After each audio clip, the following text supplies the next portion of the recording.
პირველი როცა კითხვა არის ველოდებით თუ არა კრიზის უძრავი ქონების ბაზარზე დეველოპმენტის ბიზნესი ამ შემდეგ ჩემი პასუხია რომ არა.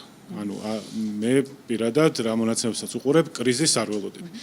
რასაც ველოდები და არ ვიცი იზიარებენ თუ არა დამსწრეები დღევანდელი ჩვენი შეხვედრის არის რომ ისეთი მომგებიანი ბიზნესი როგორც ეს იყო ბოლო თქვა 3 წლის განმავლობაში არ იქნება მომავალი თქვათ 1-2 წლის განმავლობაში და მე უკვე ძალიან ბევრ გაურკვევლობასთან არის დაკავშირებული დღევანდელი საქართველოს მდგომარეობა და იმის მიხედვით ეს გაურკვევლობები როგორ დაალაგდება, იმის მიხედვით შეგვიძლია ვიმსჯელოთ. ეხლა ამის საფუძველს რა მაძლევს? ანუ თუ ჩვენ შევხედავთ უძრავი ქონების ფასების ინდექსს, რომელიც მათ შორის აკორექტირებს იმას თუ რა ხარისხის იყიდება და ასე შემდეგ, ხედავთ რომ ბოლო 3 წლის განმავლობაში 36%-ით არის გაზრდილი ფასები, როცა მშენებლობის ხარჯები გაზრდილია 20%-ით. რაც ნიშნავს, რომ ბიზნესები და ალბათ ისინიც, რომელიც დღეს აქ არიან წარმოდგენილები, ახერხებენ უფრო მეტი მოიგონ ამ ბიზნესიდან. და შესაბამისად, როდესაც ჩანს, რომ ბოლო წლების განმავლობაში ეს გაუმჯობესება შეიძლება არა მოხმარებლის განმოსახედი მაგრამ ბიზნესის მხრიდან არსებობს, ეს მაფიქრებინებს იმაზე, რომ არსებულ ბიზნესებს აქვთ ლუფტი, მათ შორის გარკვეული პერიოდით თუ ფასების კლება იქნება მცირედით თუ არც ისე მაღალი ტემპით ზრდა, შეინარჩუნონ ფინანსური სტაბილურობა. ანუ მაგ კუთხით მე რაიმე მნიშვნელოვან რისკებს ვერ ხედავ. ეხლა რაც შეეხება თქვენ ახსენებთ კლიენტში და პროდუქტში კონტრიბუცია.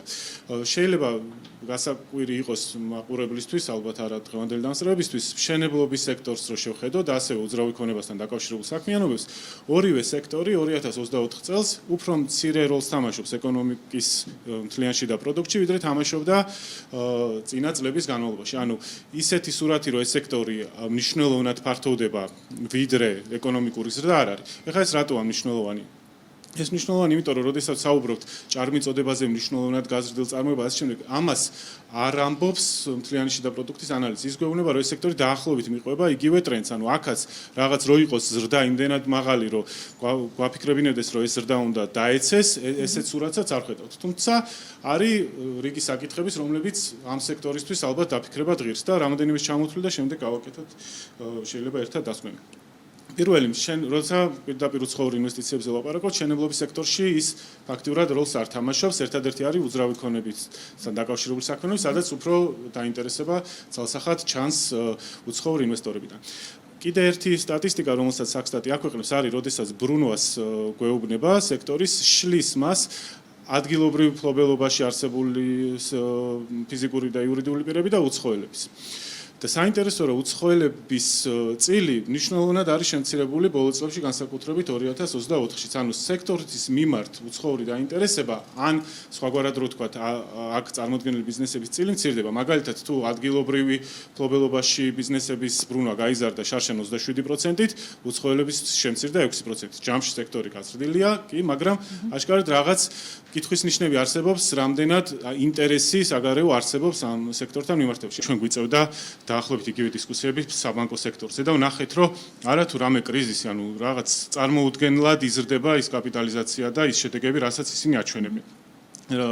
ამიტომ არ მგონია, რომ ეხა აქ რაღაც სექტორი კრიზისია, ან ეს, ან საფინანსო, ან რაღაცა ხვალბუშტია და აფეთქდება. ესეთი რაღაცები ცალსახად არ მგონია. მაგრამ ის, რომ არის კონკრეტული ნიშნები, მათ შორის მაკროეკონომიკური და იგივე ექსპორტ-იმპორტზე როცა ვლაპარაკობთ, ანუ ჩვენ მანქანების რეექსპორტს რო გამოვაკლებთ, ექსპორტი არსად არ იზრდება და ამიტომ მნიშვნელოვანია, რომ ყველაფერში ზუსტი სურათი დავინახოთ, ამაში ყველას ვეთანხმები, ვინც ამ თემაზე საუბრობს, მაქსიმალურად ობიექტურად დავინახოთ, მაგრამ ცალსახად არის კონკრეტული თემები და მოლოდინი იმისი, რომ არესებული პოლიტიკური მდგომარეობა, ესეთი დაშორება ევროპის კავშირიდან, ამის და მიუხედავად ჩვენ შევძლებთ, რომ ამ ქვეყანაში დავდოთ ის მაჩვენებლები, რომლებიც ბოლო წლების განმავლობაში შევძელით, რომ დავგვედო, ამისი მოლოდინი არ არის, არ იქნება სწორი. თუმცა ეს კიდევ ერთხელ არ ნიშნავს, რომ ხვალ ვიღაცა არ ვიცი, კომპანია სახს აღარ აუშენებს, ან ბანკი დეპოზიტზე ფულს არ გაუძლებს.